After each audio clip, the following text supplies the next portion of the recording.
YouTube. This is going to be a full review of the THL W8 smartphone from pandaworld.com. So I've had this phone for a few hours now, and I've had a chance to actually run apps, see how it works, test the battery life, use the web browser. So now I'm just going to give you my full review of the phone and tell you whether or not you should buy it. So when you turn the phone on, you're greeted by a gorgeous 5-inch 720p IPS display. Sorry, to unlock, do that. It runs a custom UI. I've here loaded up Launcher Pro on it, and I've fallen in love with the screen. It's absolutely gorgeous. Hopefully you can see that. The colours really just pop. But it's not oversaturated like you'd see on the Galaxy Note 2 or the Galaxy S3. It really is a perfect balance. Slightly punchier than the iPhone 5, but not too saturated. So really stunning in terms of that. As you can see, we are running a slightly modified version of Android 4.1.2. This, you can see all your notifications here, and you can just drag them off like that, just to close them. Similar to Samsung's TouchWiz, up here we have different quick settings you can adjust, and it's really handy. You know, you can, things like brightness, Wi-Fi, Bluetooth, GPS, all the things you need to toggle on a regular basis. You just flick that down and just do it. So to start with, I'd like to say that this phone is really impressive. On the spec side of things, I mean, all the impressive things are its really powerful quad-core processor, a whole 1 GB of RAM, dual SIM cards, so if you travel a lot, then you put 2 in and it'll automatically connect to whichever provider is nearest or cheapest. It has a 12 megapixel rear facing camera and a 5 megapixel front facing, so it destroys the competition. It also has a very powerful GPU inside it for gaming, which I'll show you in a bit, and a great keyboard for typing. And like I mentioned earlier, the screen is absolutely stunning. So to start with, what I'd like to do is talk about the games that it can play and give you a demo. So to start with, we'll go with Beach Buggy Blitz, which is something I use to benchmark just about every device that I review. It is a very demanding game and is optimized for Tegra devices, but obviously this isn't a Tegra device, but it still plays the game. Now, you'll kind of forget this phone isn't a Samsung phone when you're using it, because just how close it resembles one, really. It's blatantly designed to be a copy of a Samsung device, but that's not a bad thing by any means. It pulls it off very well.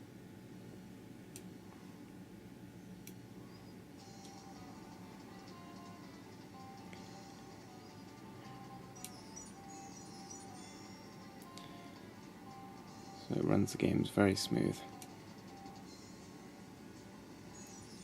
And the HD screen really does shine.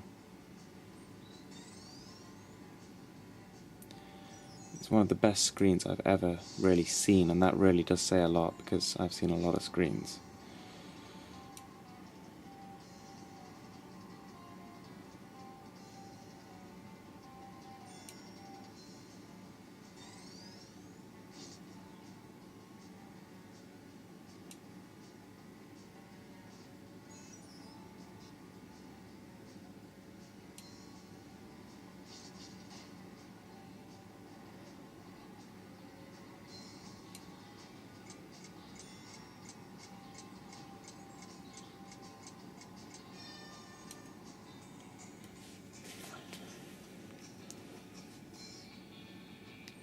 You get the idea for that one. When you're done with an app, in case you're not already familiar with the Android OS, you simply hold down the home button and just swipe across, and that closes anything that's running. Sorry, wait, we'll try Angry Birds, yeah. Now this has become a smartphone user's staple game, really. Everyone has it, everyone plays it, everyone enjoys it, so why not show it off on this amazing smartphone?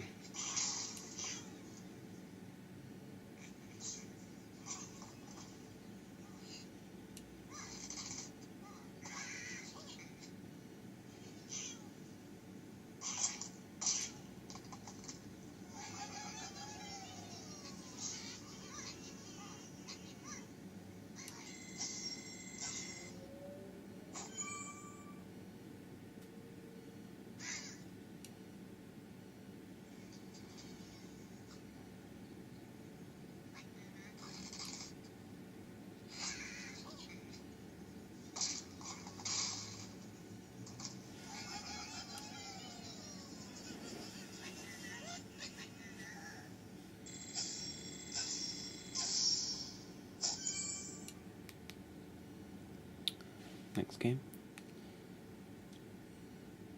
This is Doodle Jump. Again, these aren't the most demanding games I suppose I'm showing. I mean, for those of you who want to play things like Modern Combat and real racing and stuff, I suppose maybe you might be better looking elsewhere to maybe Samsung's phones, because this isn't quite as powerful. Although very powerful smartphone, it isn't quite as powerful as the Samsung Galaxy S3 and other phones, and it can't play like Modern Combat with the highest frame rates, etc. But for almost, for 99% of Android apps and games, this runs them fine. And considering the device is just over £150 from Pandable.com, with free worldwide shipping and a year of warranty, it's a fantastic offer, really. You can't really refuse. The phone comes unlocked, so you can stick any SIM in it, or any two SIMs should I say, and it'll be good to go straight away. It also comes with the charger, earphones, and a spare battery in the box. And if you'd like to see my unboxing video, you can check that out. So it's got gravity sensors, accelerometers, and light sensor, as well as a proximity sensor. So it's got the fully fledged Android experience, and it is running Jelly Bean. So one more game, which is Jetpack Joyride, which is a free game by Halfbrick, the same developers that made Fruit Ninja, and personal favourite of mine.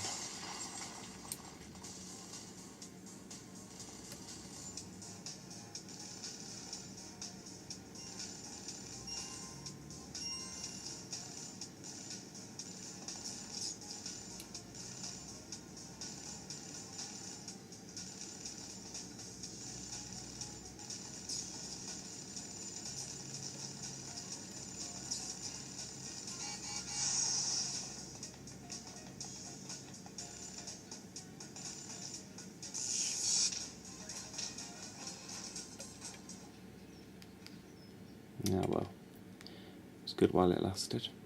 Just close those two, and now let's have a look at the internet browser. Before I start, I'd like to say it's really quick. So, up here we have an Apple web page loaded up. You can look around, of course, pinch to zoom. And one thing I did notice on this smartphone is that the text reflow is very, very fast.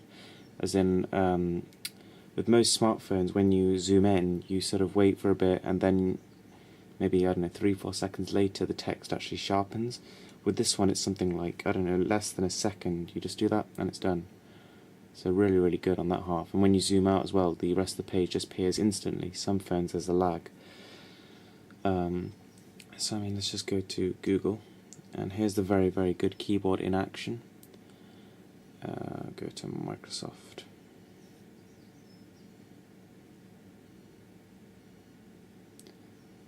Everything is very, very legible on the screen as well, just because it's so sharp as well.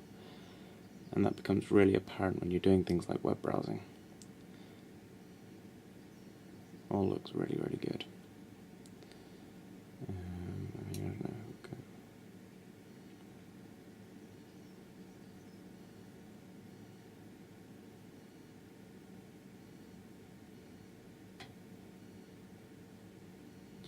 We'll try a more demanding website. GSM Arena.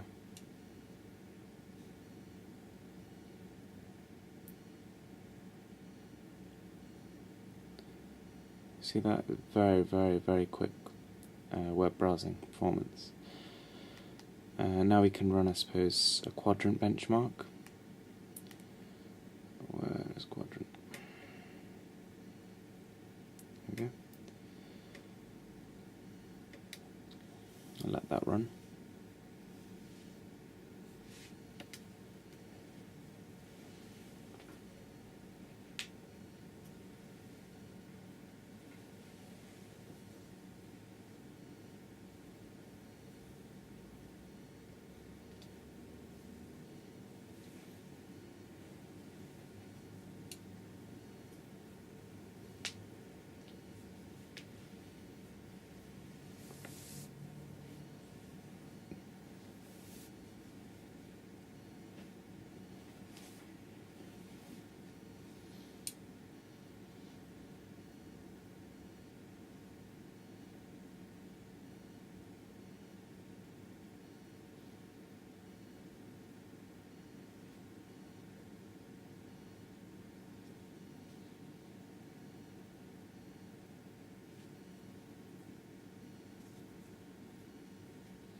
So as you can see, we've scored a very, very impressive 3,716.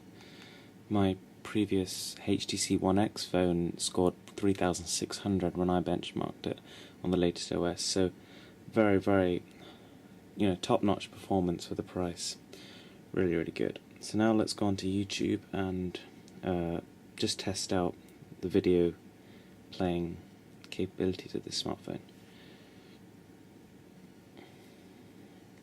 So obviously it does support HD video, and this will also give you an idea of the speaker quality, which is again very, very impressive.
I suppose that would be a good time to stop.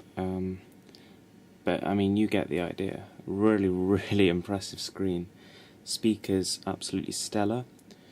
The viewing angles of the screen are also very impressive. I don't know if you can tell, but you can see the screen almost perfectly, even from a very, very sharp angle. So really, really good in that sense. Take a quick look at the settings as well, just to show you what you can configure.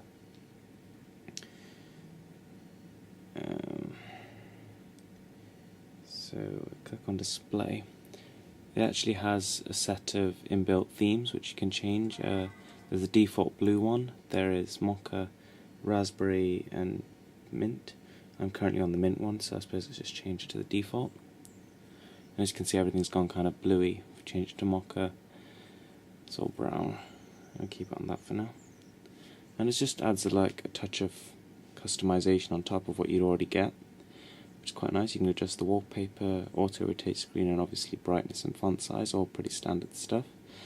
On top of that, though, one thing which you do get, which is quite interesting, is a scheduled power on and off function. So say you normally go to sleep at a certain time, or you don't want to be disturbed when you're at some business meeting or whatever, this phone can automatically turn itself off at certain times of the day, which you can preset it to, which is really, really cool, and it's a great way to save battery. I mean, I'm surprised other phones don't really do something like this, but, very, very cool. If we just click on About Phone, you can now just see all the information about it. Running Android 4.1.2, and it's probably going to get an update to 4.2 sometime in the near future, which is good because, it's as up to date as all the other Android smartphones, all the top-end ones like the S3 and the One X and stuff. Even more so in some sense. The battery life, on the other hand, is a bit average. It sort of lasts a couple of hours of heavy usage, so alone is probably not enough to get you through the day, but taking this into account, Pandawil did actually send a spare battery with the phone, so I suppose they realised the battery life isn't too strong. But with the spare battery, it's easily going to last you throughout a day. Very, very generous of them to send that. And with that, I suppose, you can just counter that problem. But I thought it'd be worth mentioning anyway, for those of you who are very, very heavy users of their phone. it's maybe not the best idea to get this phone. But you know, when you take the whole thing, the phone as a whole, it's an absolute bargain for the money you pay. So $244.49 US, which comes out to just over 150 Great British pounds from the UK, and that's with free shipping worldwide and a 1 year's spares and repairs warranty. Everything about the phone is just very, very impressive. The screen is, I'd say, better than my Note 2 screen. I mean, if I just put that there and bring my Note 2 on the side, you can tell, sorry.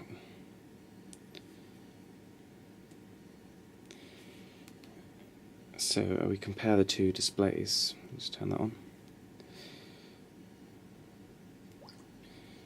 Here we go. Turn the brightness up.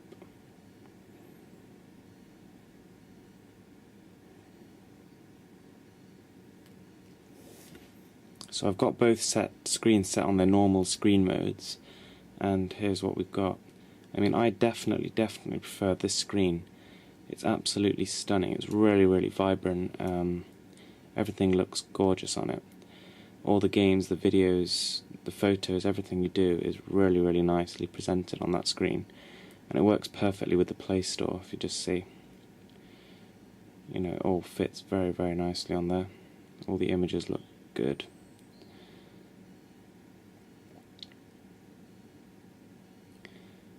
Oops. And it's got pretty much exactly the same back button and menu button layout. The home button is even very, very similar. It's a bit more clicky on this one, whereas it's kind of softer on my Note 2, but nonetheless it's just as responsive. The top is very, very similar, and the back is, as you know, very similar. So really impressive phone, and I wouldn't say either way. I mean, I'd be happy using this phone as my primary phone, and I'd be even more happy knowing that my pocket is safe from spending £450, £500 on a phone like this. So I can't recommend this phone more. You can buy it from pandaworld.com. There's a link in the description. Just check it out. If you need a new Android handset, your old one's getting a bit, well, old, or you just fancy a change, this is a fantastic buy. So thanks for watching. Rate, subscribe, comment, like, and definitely check out pandaworld.com.